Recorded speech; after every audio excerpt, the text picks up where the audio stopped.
Hello and a very warm welcome. You're watching Gravitas with me, Molly Gambhir. Let's get started.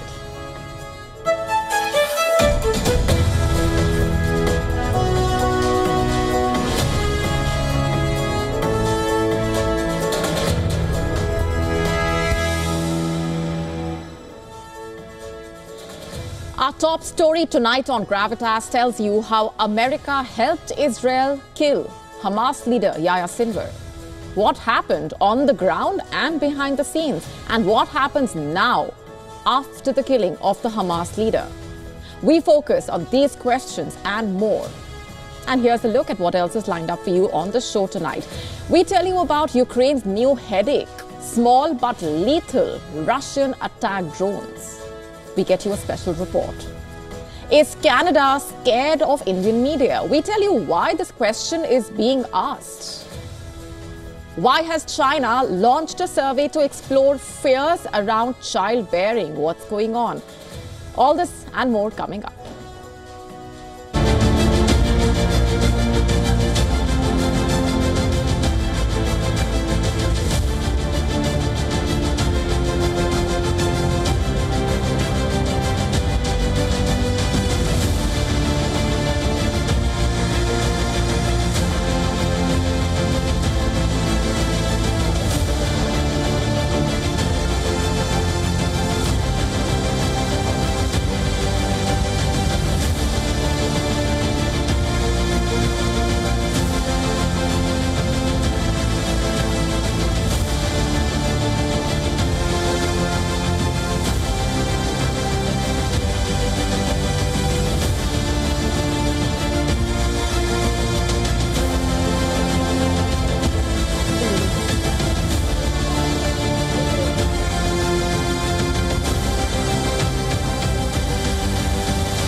Our top story tonight on Gravitas is about how America helped Israel kill Hamas leader Yahya Sinwar, the man behind Hamas's October 7 attack on Israel.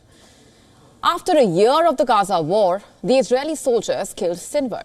Israel celebrated his deaths. The US congratulated the Israeli Prime Minister Benjamin Netanyahu for the achievement. The Americans even took credit for it, hailing how American soldiers helped Israeli troops locate and track Sinwar. As more information emerged, a huge question arose. Was the major relief that Israel and the US were celebrating only possible due to a chance encounter? We asked that question because reports suggest that Sinwar was killed by soldiers who reportedly just stumbled upon him, unaware of whom they had killed. You heard that right. You see, initial reports said that the soldiers were not there on an assassination operation, suggesting that they had no prior intelligence that they could be in the vicinity of the elusive Hamas leader. It was only after they took a closer look at his face and found identity documents on him that the troops realized they had got Yahya Sinwar. You see, we are talking about a man that Israel wanted to kill the most. This is the head of a group that Israel wants to wipe off the face of the earth. Over the course of the war, the Israel Defense Forces have smashed much of Gaza. According to estimates, they have killed more than 42,000 Palestinians. Around 2 million Gazans have been displaced from their homes. A humanitarian disaster has been unleashed upon Gaza, and it is the same man who was also behind the killing of 1,200 Israelis and the hostages taken from Israel on the fateful day last October. Sinwar's last reported sighting had been just a few days after the 7th October attack. He had reportedly appeared out of a Gaza tunnel where a group of hostages were being held. In fluent Hebrew, Sinwar had reassured them that they were safe. He told the Israeli hostages that they would soon be exchanged for Palestinian prisoners. And then around October 10, a video reportedly recorded on Hamas security cameras and found by the Israeli military months later showed Sinwar following his wife and 3 children through a narrow tunnel and disappearing into the murk. The Israeli manhunt that followed after the events of October 7 saw Israel use advanced technology as well as brute force to capture the Hamas leader. Israel's hunt to nab Sinwar resulted in extremely high civilian casualties in Gaza. Israel showed that it will go to any lengths to kill the Hamas leader and destroy his circle. The Israeli operation included intelligence officers, special operation units from the IDF, military engineers, as well as surveillance experts, all working under the umbrella of the Israeli Security Agency. What they were really trying to do was achieve redemption.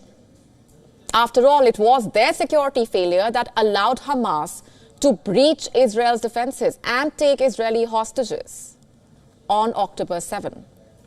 But despite their efforts to achieve their goal on a war footing, they faced a year of frustration. Over the past year, there was some discussion at the negotiating tables in Cairo and Doha about the possibility of a deal that would involve Sinwar going into exile. Whatever the circumstances were leading up to his killing, the situation in West Asia changes dramatically now. The point is that the man behind the October 7 attack that triggered the Gaza war is dead. Will his death stop the war is the question. US President Joe Biden has congratulated Israel on its announcement of killing the Hamas leader. He has called Sinwar's death a relief for Israel, and most importantly, Biden has called the death a step towards ending the Gaza war. He said that the US helped Israeli forces locate and track Sinwar along with more of Hamas's leaders. Biden also said that the death of Sinwar was an opportunity for a political settlement to the conflict. Listen in. The death of the leader of Hamas represents a moment of justice. He had the blood of Americans and Israelis, Palestinians and Germans and so many others on his hands. I told the Prime Minister of Israel yesterday, let's also make this moment an opportunity to seek a path to peace, a better future in Gaza without Hamas. And I look forward to discussing Iran. As far as the United States is concerned, Sinwar's death removes an obstacle to ending the Gaza war. In fact, Biden has said that this is an opportunity for a day after in Gaza. He is batting for a political settlement that provides a better future for Israelis and Palestinians alike. Could Sinwar's death then pave the way for the talks to happen? Hamas has repeatedly said that it supports a ceasefire deal, a deal that would see an end to the war and release of Israeli hostages and Palestinian prisoners. But Israeli Prime Minister Benjamin Netanyahu has vowed to continue fighting until total victory. Vice President and Democratic presidential candidate Kamala Harriss also said that Sinwar's death means it is time for the day after to begin. Is Washington being too optimistic? Because the Biden administration's optimism for ending the war stands in complete contrast to what Netanyahu is still saying. He has said that Israel's mission in Gaza is not yet complete. So then what is the way forward for Gaza and West Asia in general? Only time will tell.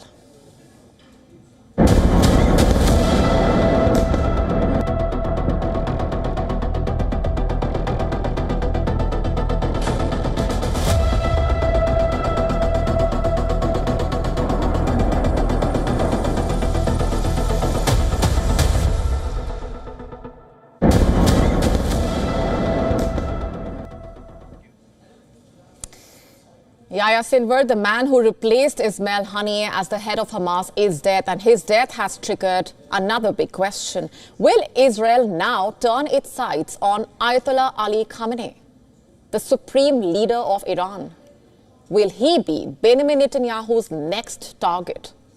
Here's why this question is being raised. As per reports, Israel's relentless pursuit of key figures in Hamas and Hezbollah has shown that Israel can not only identify but also eliminate targets. It set its eyes on these strikes, reportedly represent a major victory for Israel, hitting the leadership of two of Iran's proxies. But Iran not only supports Hamas and Hezbollah, you see, it also backs the Houthis in Yemen and various armed groups in Iraq and Syria. It is an expansive network of proxies. According to a report in the Jerusalem Post attributing to a senior Israeli security official, if Israel's goal is to cripple the network at its source, then going straight for Iran's supreme leader should be Israel's main aim. As per this report, the senior Israeli security official said that targeting figures like Khamenei could be a necessary step and a strategic action against Iran's leadership, adding that Israel's response needs to go beyond military sites and they need to strike at the heart of the regime, and Khamenei's removal would send the clearest message possible. Let's not forget the context here. On the 1st of October, Iran fired over 180 missiles at Israel, prompting a national emergency response and panic among Israeli civilians. Rocket sirens wailed across the country as citizens scrambled for shelter. And since then, Israel has, on various occasions, made it clear that it will retaliate against Iran. So, will a direct hit on Khamenei be Israel's form of retaliation? As per a Reuters report, Khamenei moved into hiding last month, sheltering at a secure location within the country, a decision that was allegedly prompted following an Israeli airstrike that killed Hassan Nasrallah, the leader of Hezbollah. But does hiding guarantee safety? And why do we ask that? Because Hamas leader Yahya Sinwar tried to do the same, reportedly covering himself with layers of protection, like constant movements from one location to the other, reportedly surrounding himself with over 20 hostages, wrapping himself with 25 kilograms of dynamite. According to the Israeli military, they tracked Sinwar relentlessly, finally cornering and killing him in a desperate firefight. It is important to note there are also multiple reports stating that the death of Sinwar was just a coincidence, a matter of luck for Israeli forces who happened to find him, like we told you just a while back. This was while pursuing Hamas members. Regardless, the deaths of senior Hamas and Hezbollah leaders have shown that no level of security is foolproof. You see, even Ismail Haniyeh in Tehran was not safe. As per reports, Haniyeh was killed by a bomb planted in his guest house, allegedly by Israel, during a visit to Iran. According to reports, Iran's supreme leader represents the ideological core of Iran's regional ambitions, and without him, the Iranian regime could face internal chaos, its proxies could flounder, and its strategic position in West Asia could crumble. But for Israel, eliminating Khamenei would not be without consequences. Of course, as per reports, Iran has long prepared for such scenarios, building up a vast network of militias and proxies designed to retaliate in case its leadership is ever threatened. So the immediate question is Israel prepared for the backlash? Targeting Khamenei could ignite a regional war, pulling in Hezbollah, Hamas, the Houthis and others into an all-out confrontation. This could also draw in global powers in a rapidly worsening situation. So as Netanyahu weighs his next move, will he take the ultimate risk? It is a high-stakes gamble, but in a region already on edge. Is this the decisive blow that Netanyahu and Israel are looking for? Because if that strike does come, it will reshape West Asia in ways we cannot even fully predict yet.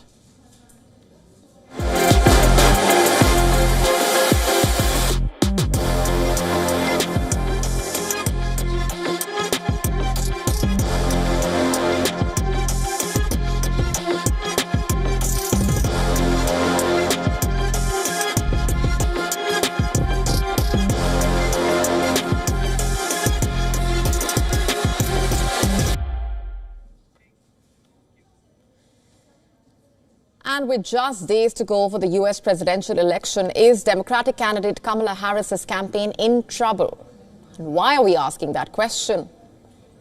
Because with just days to go for the voting, Harris' previously comfortable lead over Donald Trump has either narrowed or vanished. In fact, many say that her campaign has stalled.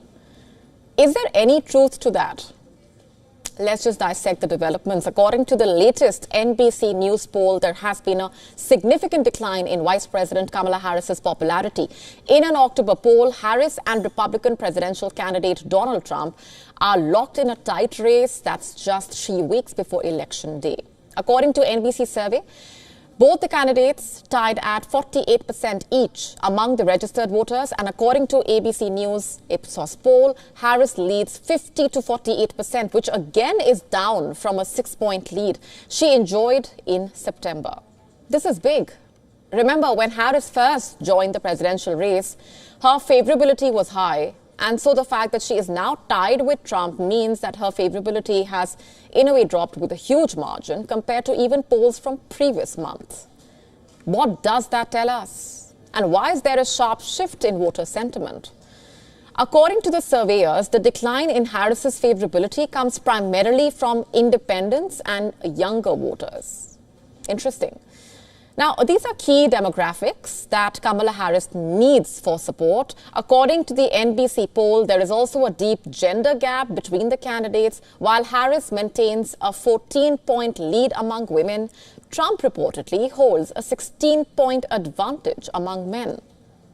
What's behind that trend? And why is it that Harris is witnessing a decline among her key voter bases? Is it because Trump has regained his momentum?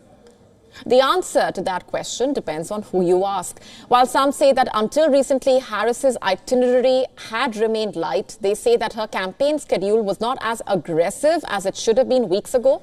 Remember, the US has over 200 media markets and about 20 of them are across the key swing states. Can that be blamed for her dipping popularity is the question. Others say that she has struggled to name differences between her and her political patron, Joe Biden. How is she going to be different from Biden? Will she carry on the same policies of Joe Biden once she becomes president?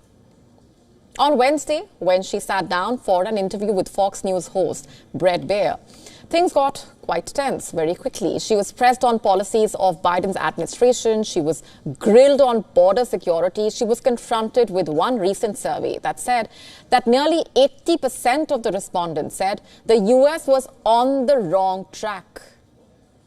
The host, in fact, asked her that if so many people think things are not going well, then why should they vote for Harris? Harris struggled to differentiate between her and Biden. Instead, she attempted to put the focus on her rival, Donald Trump. And for all these reasons, analysts say that Harris' campaign may have faltered. But like we said, the answer to why she is faltering in the opinion polls depends on who you ask. Because if you ask the Republicans, they will tell you that the Trump wave is back.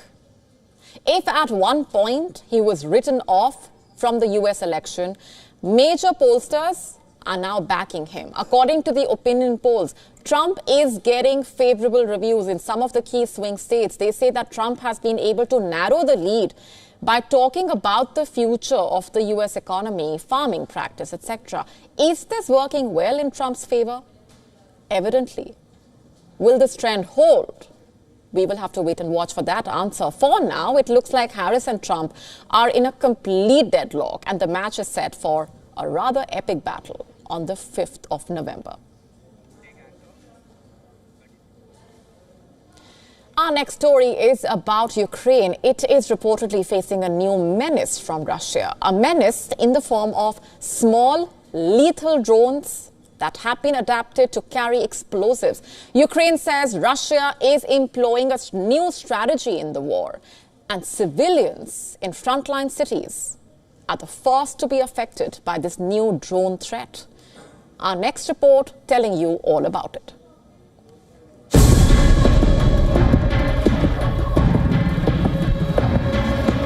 On October 18th, Russian drones dropped explosives on an ambulance in Ukraine's Stanislav.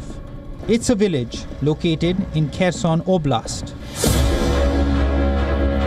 The medical personnel were able to escape unharmed. A day before that, Russian drones hit ammunition depot and energy infrastructure in eastern Ukraine. And a week before that, Russian forces attacked energy infrastructure in the southern region of Mykolaiv in an overnight assault. Russian drones have repeatedly struck Ukrainian cities and towns in recent weeks. They're not just targeting Ukraine's crucial infrastructure, they're also attacking civilians in Ukraine. The drone strikes have increased casualties and injuries among Ukrainian civilians. As per Ukrainian officials, Russia is implementing a completely new strategy in the war. 2 years into the Russia-Ukraine war, civilians living in the frontline cities are grappling with a new threat. The threat from small, lethal Russian drones. Drones that have been adapted to carry explosives. No location has experienced as severe an impact from the Russian drone threat as Kherson in Ukraine. Since the drones started infiltrating the city in July, thousands of assaults have occurred each month. Numerous civilians have lost their lives and hundreds more have been injured. These drones are modified Mavic drones, manufactured in China for capturing photos and videos. They operate on radio frequencies that Ukraine's anti-drone systems cannot intercept. Why is that? Because they are too small, too numerous, and fly at too low an altitude. That's why conventional air defenses are unable to detect them. From July to October, Ukrainian officials report that Russian drones have injured over 400 civilians, including children. Those impacted have suffered severe injuries without even setting foot on the battlefield. These injuries are life-altering, with many requiring amputations. As a result, these drones are causing Kherson residents to flee. Many residents have adjusted to various degrees to living under the threat of shelling. But the presence of drones has introduced a new level of fear into people's everyday life. Each time they step outside their house, they fear that they could become the target. They say that drones are far more dangerous than artillery. Artillery can be heard, but a drone, it appears out of nowhere. It identifies you and you're finished. In Kherson, the line of conflict is the Dnipro River. It widens into wetlands and an estuary as it nears the sea, separating Ukrainian forces from Russian on the opposite banks. This has shielded the city from a large-scale Russian offensive, as crossing a major river is incredibly challenging. However, because this natural barrier enables tens of thousands of civilians to reside just a few kilometers away from Russian troops, it also renders the city particularly vulnerable to Russian drone attacks. The drones range up to 15 kilometers or approximately 9 miles, allowing them to fly across the river and return. Because they are so small and affordable, Russia uses them in large quantities. Most of these small cheap drones are Chinese. Remember, the West has accused China of helping Russia's war efforts, a charge vehemently denied by Beijing. Still, on October 17th, the US Treasury Department announced sanctions against 2 Chinese companies, accused of directly helping Russia build long-range attack drones. This was the first time we actually saw a Chinese company manufacturing a weapon itself that then was used on the battlefield by Russia, was sent to Russia and then used on the battlefield. And that's why we imposed the sanctions that we did today. It is challenging to determine if Russian soldiers are intentionally targeting civilians. However, the Russian Defense Ministry has admitted to attacking Ukrainian infrastructure ahead of the winter months. It appears that bad actors are using drone warfare precisely to carry out deliberate attacks on innocent people. With the war showing no signs of abating anytime soon, how long will it be before hunting drones turn Ukraine into a human safari?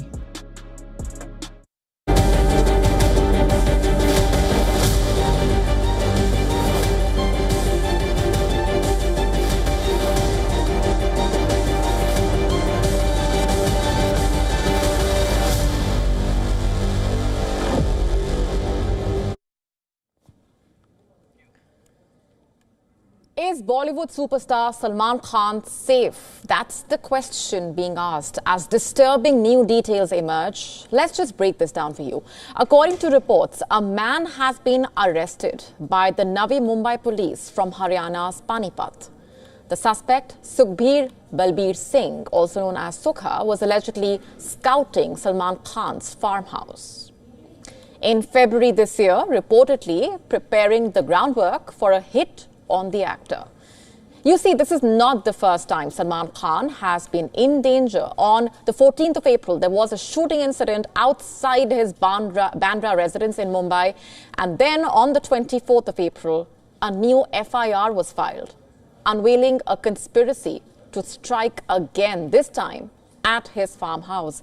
According to reports, Sukha, the man arrested by Navi Mumbai police, was promised 25 lakh rupees to carry out the attack with plans to obtain weapons from Pakistan. He was reportedly connected to a Pakistan-based contact who was set to provide the firearms for this attack, as per reports.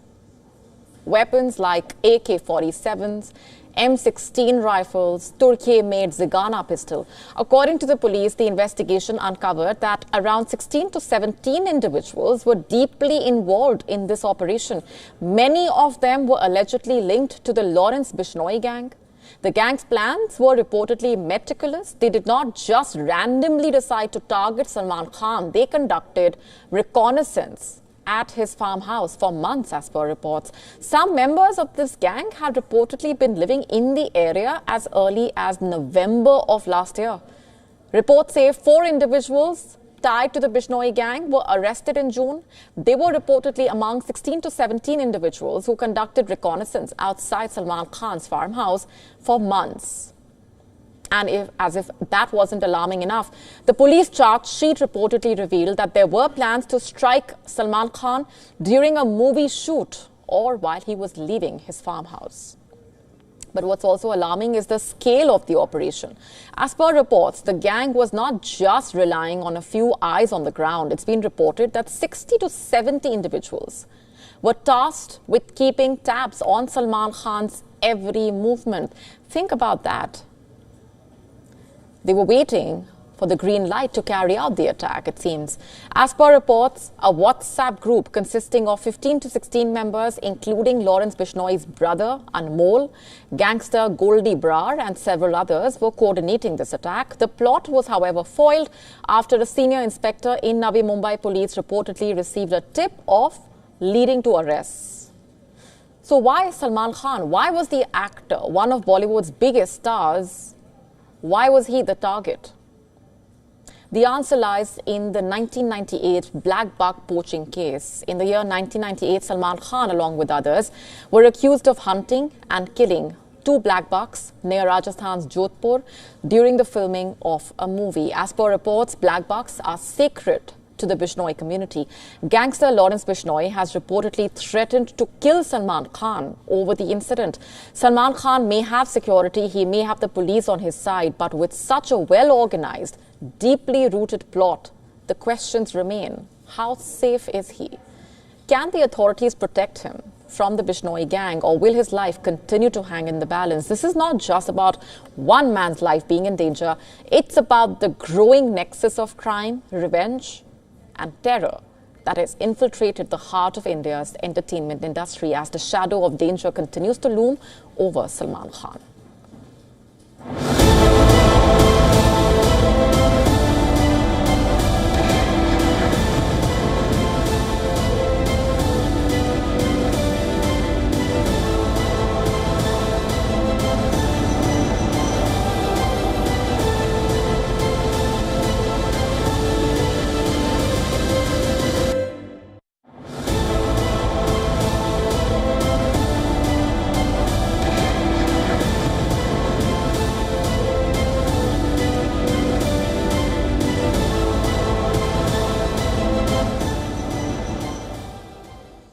Our next story is about India's Hypersonic missile program. It is set to outpace global capabilities, that too within the next 5 years.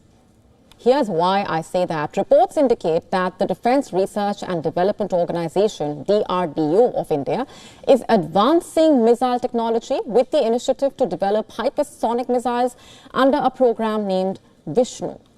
And as a part of this, the DRDO aims to create two long-range hypersonic missile systems. Among the most excitedly awaited results is the development of the Hypersonic Cruise Missile, or HCM.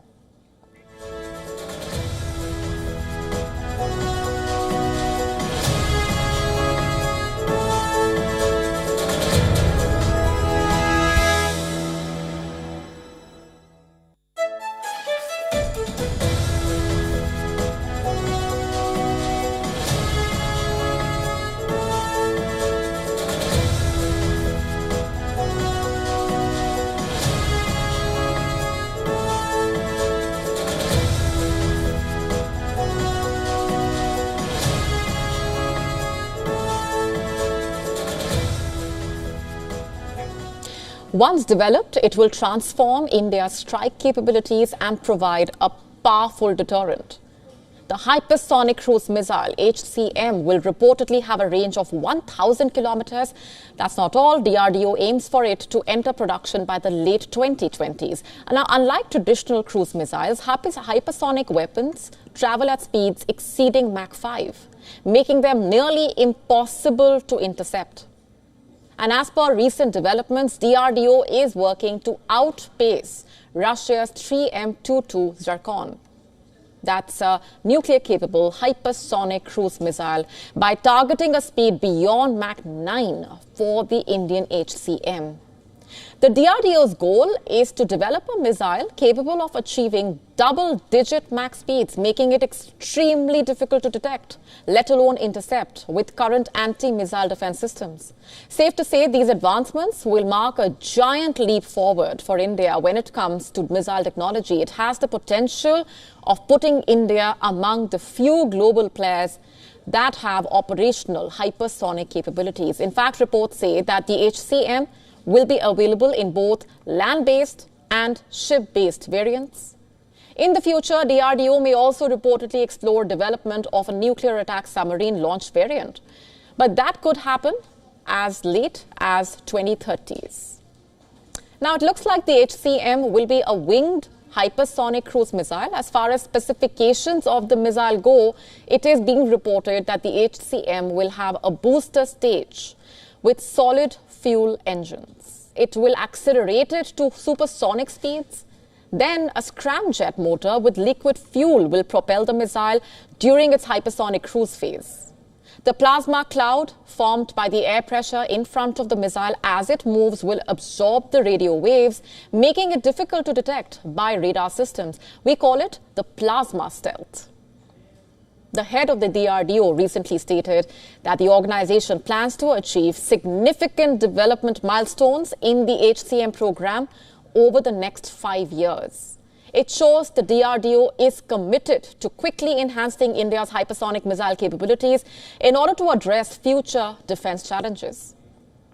Now, in contemporary warfare, hypersonic missiles are increasingly being viewed as essential weapons. It's because of their velocity, precision, and the ability to penetrate enemy defenses. The US, China, and Russia have invested heavily in hypersonic technology, making it a crucial area for strategic dominance. As far as India is concerned, the development of an indigenous hypersonic missile under Project Vishnu would mark a significant advancement towards enhancing deterrence capabilities.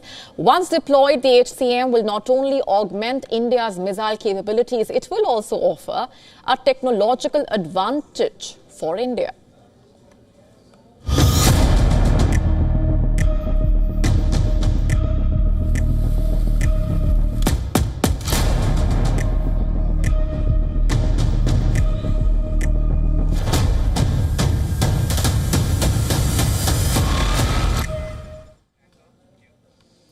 Is Canada afraid of Indian media?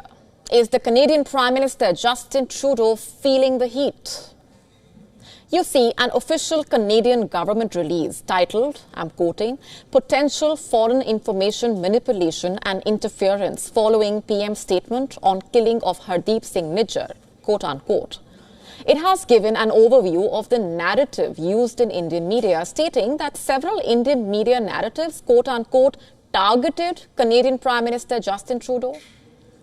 often citing the reports represented by Indian media. You see, this is not just another press release. It's a clear indication that the Trudeau government is rattled by how Indian media has covered this story. Why is Canada suddenly so concerned by what the Indian press is saying?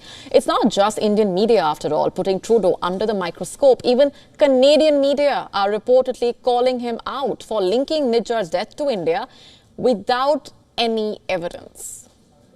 Yes, you heard that right. Trudeau himself, in a public hearing early this week, admitted that there is no hard evidence, just intelligence, linking India to Hardeep Singh Nijjar's death. A fact, he said, he told Indian Prime Minister Narendra Modi during the G20 meeting last year. India's Ministry of External Affairs also called out Trudeau on Thursday for having no evidence. But you see, the story does not stop there. A former Canadian Foreign Minister and Trade Minister, Maxime Bernier, took to social media to share his views on the matter. Bernier, in his post, backed India's position, stating that the Canadian government's claims about India's involvement in Nijjar's murder are unproven. In fact, he went on as far as to accuse Trudeau of using this crisis to distract from his domestic problems. Not just that, Bernier states that Hardeep Singh Nijjar fraudulently entered Canada multiple times under false pretenses. He argued that Nijjar was never truly Canadian, pointing out that his repeated asylum claims were rejected before he was somehow granted citizenship in 2007, adding that Canada should posthumously take away his citizenship and fix its administrative error. You see, in Bernier's eyes, this was a catastrophic failure of the Canadian immigration policy, a policy that he says has been manipulated for years by allowing foreign conflicts to spill onto Canadian soil. Now, let's just be clear here. Even Canadian politicians are starting to poke holes in Trudeau's narrative when Bernier, a former top official, a former foreign and trade minister, suggests that Canada should cooperate with India instead of jeopardizing ties with a rising world power. It is a statement that absolutely cannot be ignored. So while the Trudeau administration tries to paint Indian media as government-controlled, the cracks are showing in Canada. They might try and brush off what the Indian press is saying, but how will they respond to the growing chorus of dissent from their own political arena? Because like we said, even Canadian media does not seem to be buying Trudeau's story at this point. How embarrassing, right? What is it if not a desperate attempt by Justin Trudeau to try and deflect attention away from his own missteps? One thing is clear. The spotlight is now firmly on the Canadian Prime Minister, and it's not going away anytime soon.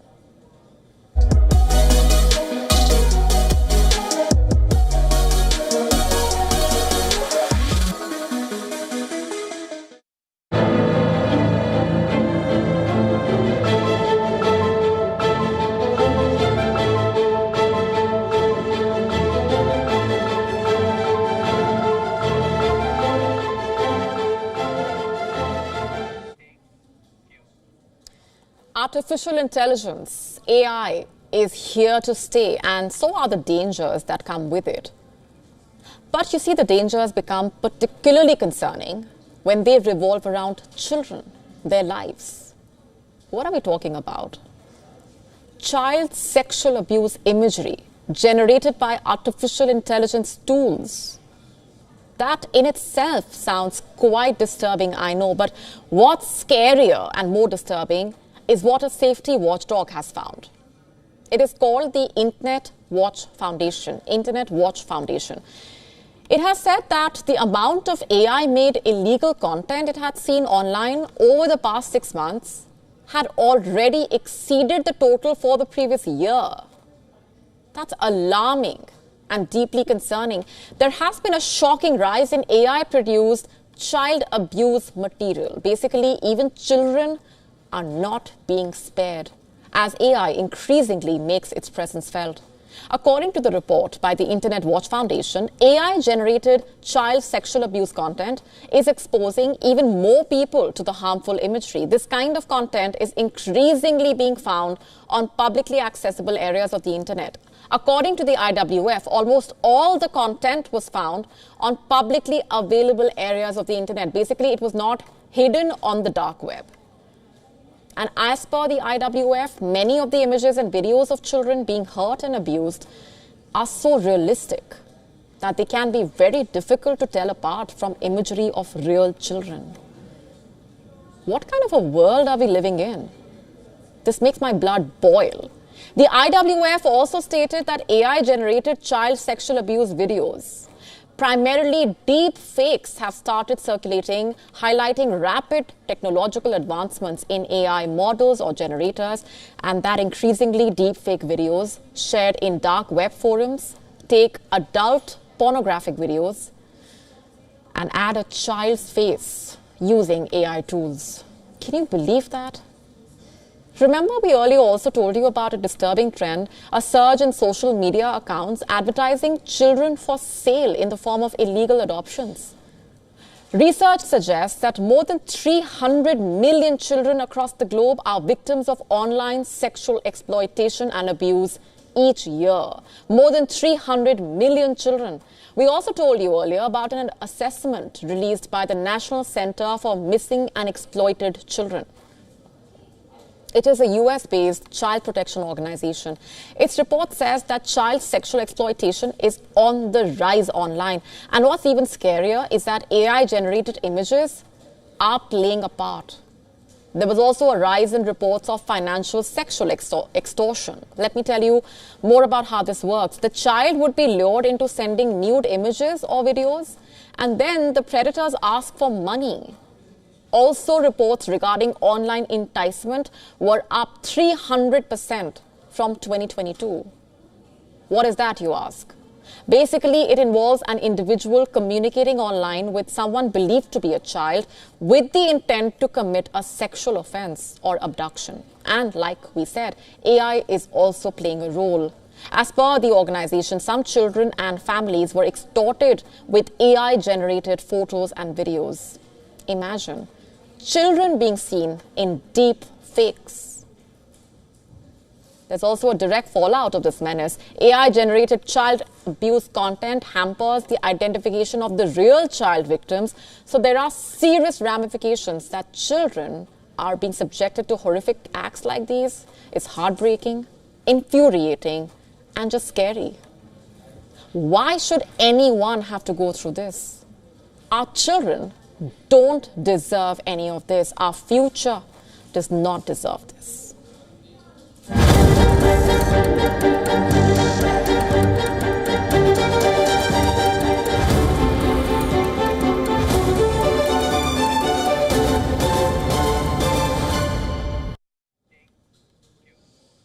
China's controversial one-child policy might have been scrapped in the year 2016, but the hangover continues, it seems.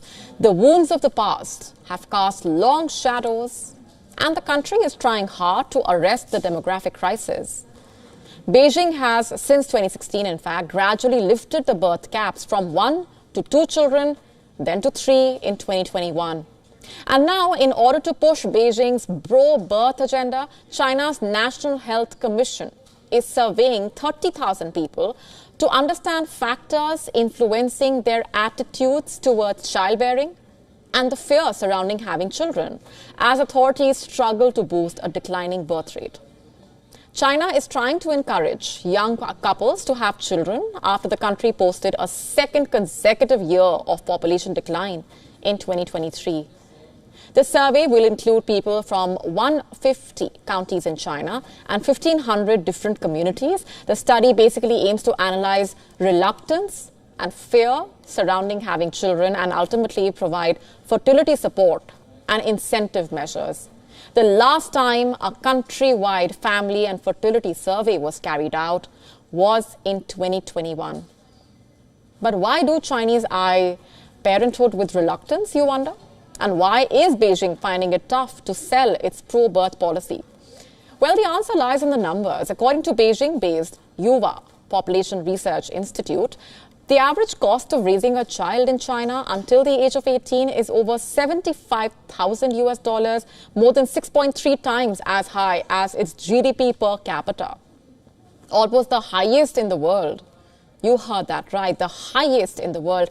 And this, by the way, includes nanny and childcare fees, money spent on school and educational materials, as well as fees for extracurricular activity. Beijing and Shanghai remain the most expensive places in China to raise a child, with the average cost being about $131,000 and $142,000 respectively. This was about China. Let's just now talk about the world. The average cost of raising a child in Japan until the age of 18 is over 4.2 times the country's GDP per capita. United States, 4.11 times. France, 2.24 times. Australia, 2.08 times. South Korea claimed the top spot, with the cost coming in at 7.79 times the country's GDP per capita. China is in fact second only to South Korea, which has the world's lowest fertility rate. China's one-child policy produced consequences beyond the goal of reducing population growth. Remember, when the policy was introduced in 1979, it accelerated an evolution towards smaller family sizes that would have happened more gradually. The policy acted as a workforce multiplier. By caring for fewer children, young people proved to be more productive. When for years China was opening up its economy, the share of working-age Chinese grew faster than the parts of the population that did not work. And this was a huge factor behind China becoming an economic giant. But now Beijing seems to be paying the price. Most notably, limiting births then means fewer workers now and fewer women to give birth. A United Nations forecast published in July this year shows how quickly China is aging. A demographic crunch that the UN predicts will cut China's population by more than half by the end of the century. According to the UN's latest projections, by the end of the century, the US population will be about 2/3 of China's, compared with less than a quarter now. And by then, India, which has overtaken China as the world's most populous country, will have more than twice as many people as China. And as the birth rate dips, China's elderly population is ballooning. China expects more than 40 million new retirees over the 5-year period ending in 2025, and more than the population of Canada. In a nation typically associated with safety and order, Japan is grappling with a disturbing new trend. The country is facing violent crimes committed by groups of strangers recruited through online messaging applications. You heard that right. The recruits reportedly apply for dark part-time jobs that are organized by shadowy figures who may not even be within the country. And often these jobs involve committing crimes such as home invasions and robberies. Last year in central Tokyo, 4 men broke down display cases in a jewelry store using crowbars to steal watches. Hours later, during interrogation, it became evident that the teenage males did not know each other at all. The perpetrators of these attacks are often found on online platforms through advertisements. The organizers of the crime use encrypted messaging apps, as per reports, to remain anonymous. They promise the recruits payments to carry out crimes, and the recruits claim they were lured into these dangerous schemes through online ads, promising high rewards for dark gigs. Once recruited, they get instructions through encrypted apps on how to conduct the crime. And if by any chance the recruit wants to back out, they cannot do so. The recruits have only 2 choices: either commit the crime or face deadly consequences. One such arrested suspect described being coerced into a robbery due to the personal information he provided to the organizers. The suspect said, and I'm quoting, "If we resisted, we were told we would be killed," quote unquote. Japan's local police agencies have reported a surge in inquiries from security companies as residents are seeking ways to protect themselves from these attacks. Experts say the increasing sophistication of these online crime networks highlights the urgent need for the law enforcement agencies to adapt to the evolving digital landscape. Formula One returns this weekend with the US Grand Prix in Austin, Texas, but not for the first time this season. All the pre-race talk has been around a controversy surrounding the F1 giants Red Bull. The constructors' champions have been accused of cheating by their rivals as per reports, and although the matter has been dealt with by the governing body FIA, many in the F1 community are not happy about Red Bull's quote-unquote innovation.